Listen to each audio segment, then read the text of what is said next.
In a previous video, we looked at reserving names using the XAYA Electron wallet. Now we're going to look at how to reserve a name using the XAYA QT wallet.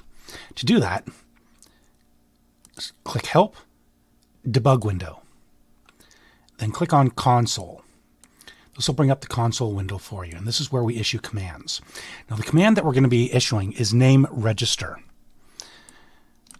Now, when you type in name register, it requires two arguments.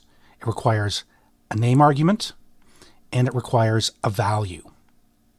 So I'm just going to type everything in here. Name register. I'm going to begin quotes, and for a name you must use p/. Now everything after the slash there is going to be your name, and you can type in whatever you want there. I'm going to leave that for the moment and move on to the value. The value must use curly braces.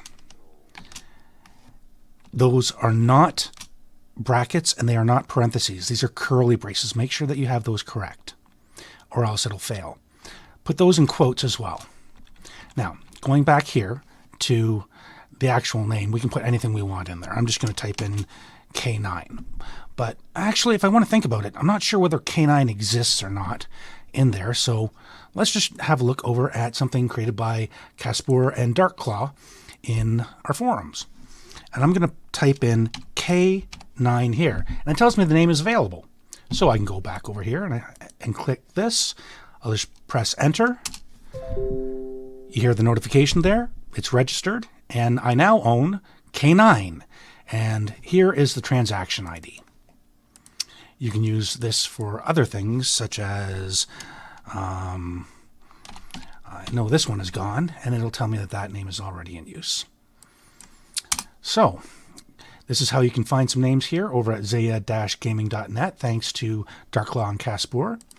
And this is how you can register names using name register, your name in quotes, prefixed with p/, and then an empty value of curly braces enclosed in quotes. And that's all there is to it.